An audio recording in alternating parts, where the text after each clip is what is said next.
Hello and good afternoon, everyone, and welcome back to another episode here on the Sitrep podcast. I am your host, Oriskany Jim, and today I am joined once more by my comrade-in-arms, Mr. Piotr. Mr. Piotr, sir, how are you doing? Hello, everyone. I'm feeling fine. How are you, Jim? Oh, well, I was feeling better before the end of this game, but I'm already getting into spoiler territory, so... Okay. all right.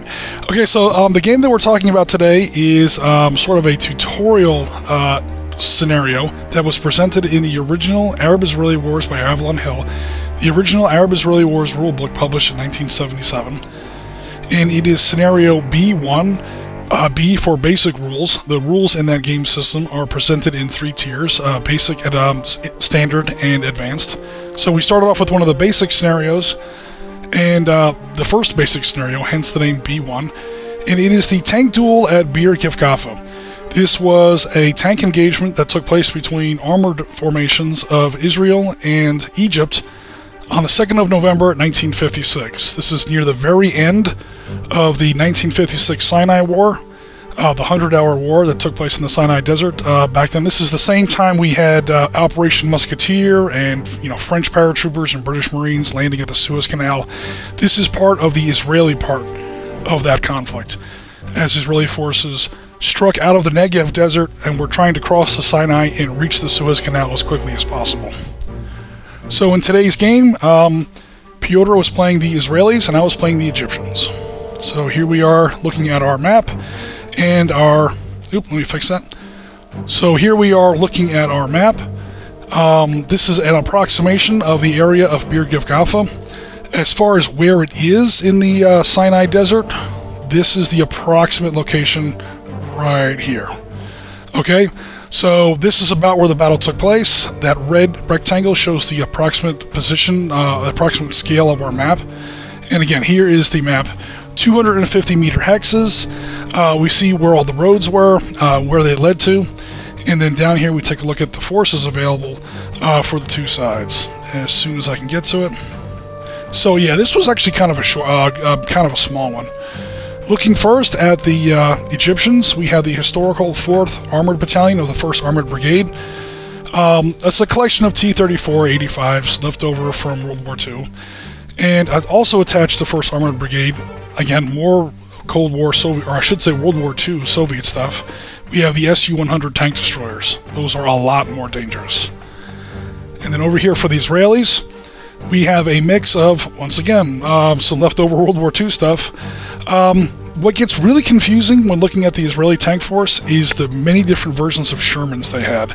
Here we have two very distinct versions of Shermans. We are looking at the M50 Sherman that has the long-barreled 75mm high-velocity gun on there, and then we have what basically would be the World War II upgraded Sherman. These are probably descendants of the Easy 8.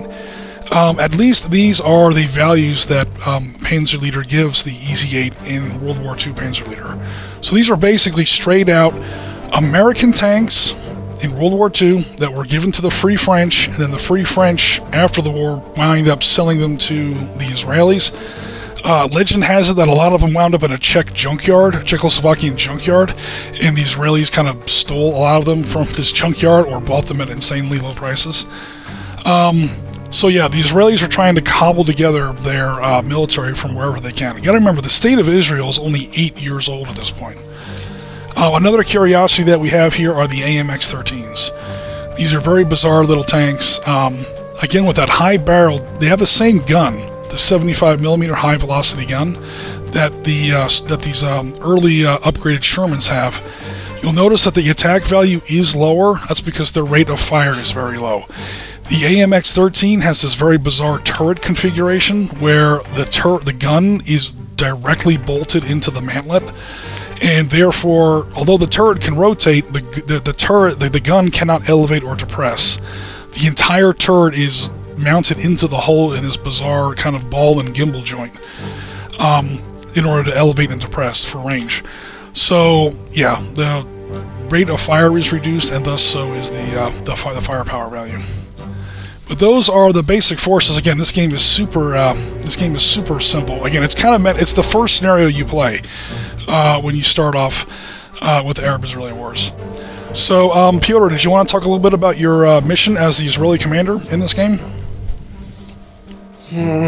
My mission was simple. I was supposed to get from the eastern part of the map to the west, escape with all my units. Actually, I wouldn't call it an escape. I would call it a breakthrough. Yep. And in the meantime, I would have the opportunity to destroy as many Egyptian units and counter as possible. That was at least the plan. Yeah, so historically, the big battles along the border have already taken place. Like I was saying, this takes place near the end of the war. And what winds up happening is the Israelis have now broken through, and those elements of 7th Armored Brigade, a very famous brigade in the Israeli Defense Force, have now broken through. They've gotten through some of the passes in the Sinai Mountains. I think Bir Gifgafa is one of the last major passes that leads from the central Sinai Mountains to the Suez Canal. Of course, Egyptian either reconnaissance or intelligence have now figured out that the Israelis have a breakthrough force deep in the Egyptian backfield, and now they are committing some of their reserves.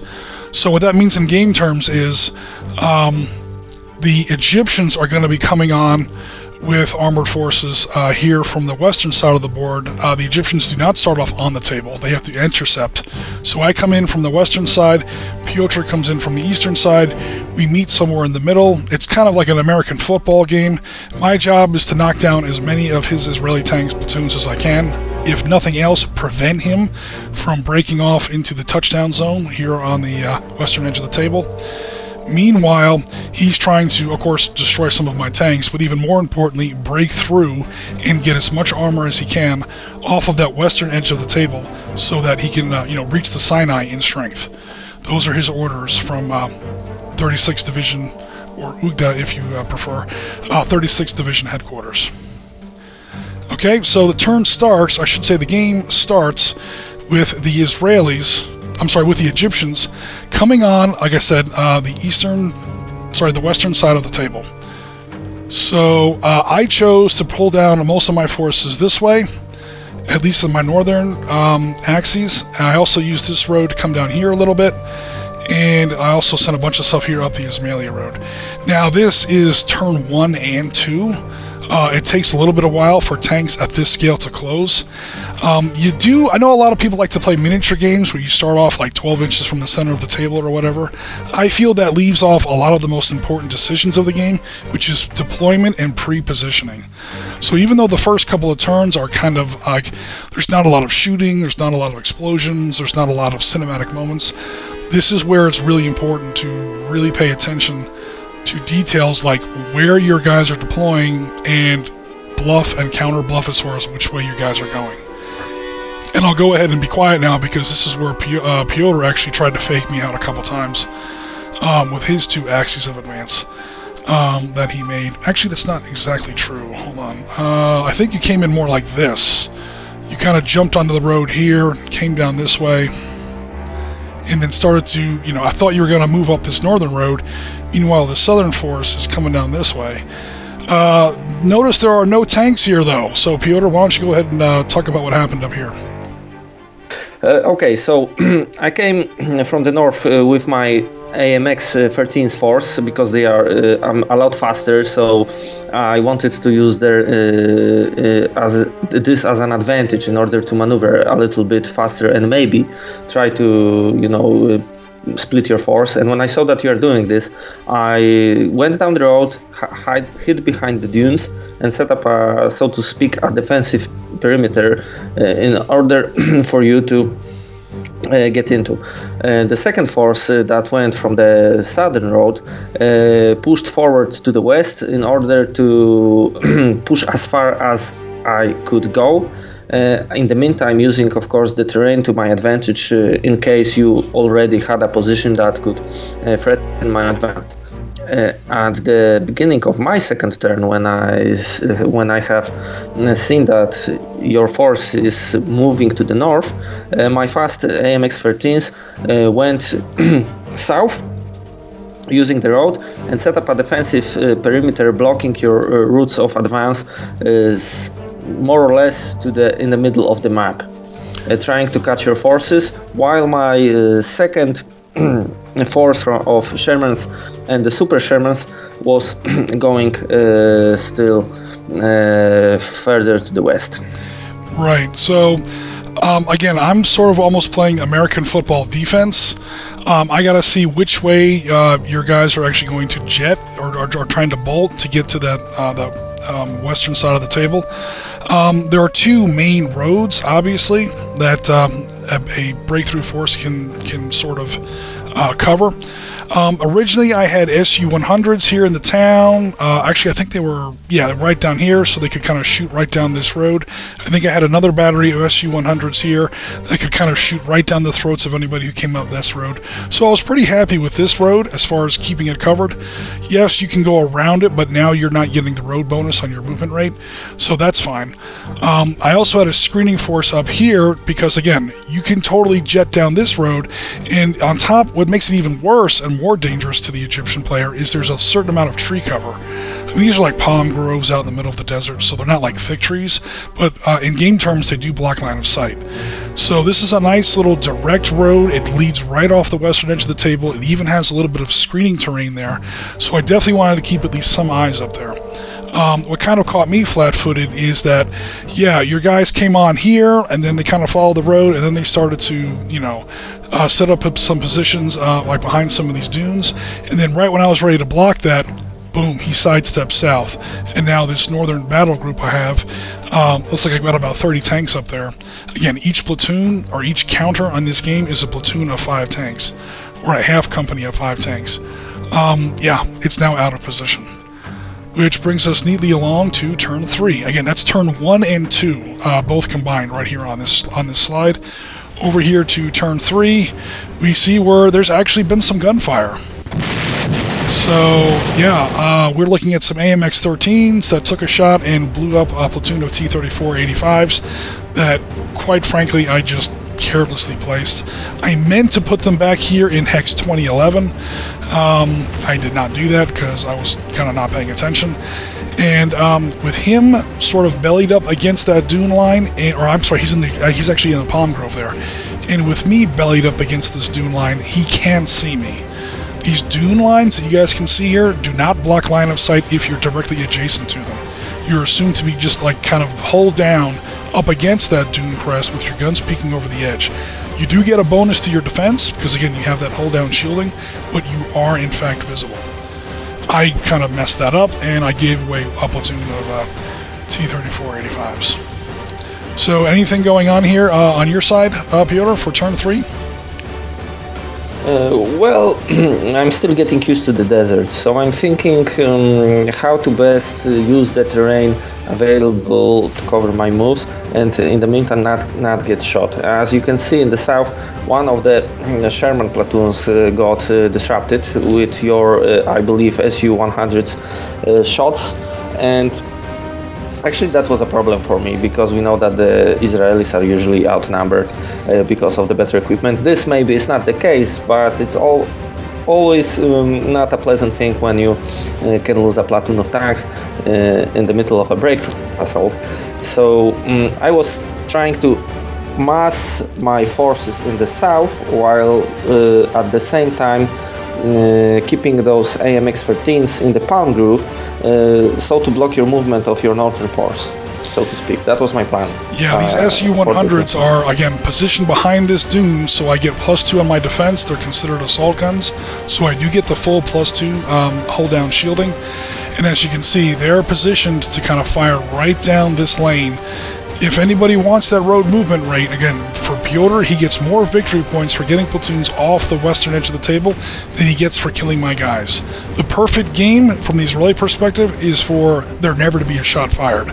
If he can completely get by me and get his entire force off the table, it'll be a boring game, but it'll be a complete victory for the Israelis. That didn't happen, though, because, again, as some of his guys were trying to shift further to the south, he's sort of like He's avoiding contact where he can. He's engaging me where it's advantageous to him. But by and large, he's continuing to sidestep to the southwest in an effort to get around me. He almost got away with it. One platoon of M50 Shermans, however, did catch some 100mm fire at extreme range from my Su-100s. So again, it's at extreme range for my guys. This is 250 meters per hex. 1, 2, 3, 4, 5, 6, 7, 8. No, not quite 8. So we're looking at almost 2 kilometers. This would be each board here is almost a 15mm table at 8 feet. So 1, 2, 3, 4, 5, 6, 7 15mm tables away. I did manage to disorder one of his tank platoons. So bad news, good news, and we'll see what's happening here on turn 4. So yeah, turn 4, you can see where he's continuing to concentrate and localize more here to the southwest. That badly out of position force, I've mostly managed to get into better position. I've still got some stragglers down here. It's not so hot. One of the funny things that happened in the game, and looks like this T-34 tank platoon has been disrupted. How long do you think it's going to be before he rallies? Piotr, what was the deal with this guy over here? How many times did he roll a 6 on his morale check? Well, I believe that they managed to get back into their tanks on like turn 10. Yeah. And not only did he fail his morale check 6 times in a row, but he rolled like I think 6 6s in a row. It was absurd. It actually became like one of those goofy mathematical anomalies. Like, really? Like, what's going on with these guys? The funny part was that you changed your dice in the middle. Yeah, and it still kept rolling 6s. They were just doomed not to rally. So again, that northern battle group is still trying to kind of get back down here to the south, as we see here. It looks like Piotr, and again, I don't want to speak for you, but it looks like Piotr is finally come to terms with the fact that he's going to have to shoot his way through my position eventually. The good news for him is that he's doing it right. I move down as fast as I can with these Su-100s. Notice they have a movement rate of 7. They're my fastest unit in the game, but they're not quite fast enough because I can only get them, I can't remember where they started from, but they basically did something like this. I needed one more hex of movement. I was trying to get them to 2419. Once I get them to 2419, they can hold down shield against this dune and just have a field day against all this encroaching Israeli armor. These 2 platoons of T-34-85s are in position. They're just not enough against, oh my god. I mean, normally the Arab-Israeli Wars has this view of Israelis terribly outnumbered against hordes of Egyptian armor. We see sort of a reversal of roles here, man. We subverted expectations on this one. And suffice it to say, I am not looking forward to this fire phase, like, at all. Okay, so down here we had some interesting things. I did manage to pin down an AMX-13 again with my MVPs of the game, those 2 batteries of Su-100s. I did manage to pin him down. He failed his rally. I came down with some platoons of T-34-85s. I was going to overrun him. Unfortunately, his AMX-13s turned sideways with their turrets and shot up one platoon of my T-34s, trying to make that overrun attack. And then the overrun attack, I believe, failed because it was now at half strength. That one platoon of Super Shermans that was pinned down earlier, it also failed its movement check. My Su-100s managed to take a second shot at him, kill him. So yeah, things are going a little well for me here. I am scoring some Israeli kills and disrupting other platoons. Over here, not so much. So I don't think you actually pulled off an overrun here. I think that comes later in the game, Piotr. But can you remember like the details of what happened here? You just rolled up like point blank. Oh, that's what it was. You fired with these 2 stacks and blew up again 1 tank platoon and the Su-100 platoons, and then you used the split and fired them. That's why they're adjacent. Does that sound like what you remember? Yeah, that's true. And since we are doing this like a Panzer Leader one-on-one, so to speak, game, I was thinking about these moves of mine, and it was this split move and fire rule over here that what was going on. But I was thinking lately, maybe so to speak, yesterday, that I might have gone for something like try to disrupt your tanks and then try to overrun them. But I don't know if that would have been better than what I have done here. So by setting up a fire line, trying to destroy everything, move 2 hexes west. What would have been better in your from your point of view, Jim? I think in most situations what you're talking about does work. You're talking about classic fire and maneuver. You've got a line of units. It can be tanks, infantry, cavalry, whatever. You've got a certain line of units. If you have any artillery, this is when you definitely use it, especially light mortars or like local howitzers. Is you put down fire, that's the fire part of fire and maneuver, you pin down the enemy, and then you rush with another force within another subdivision of your force, and that's fire and maneuver. That's where you do it.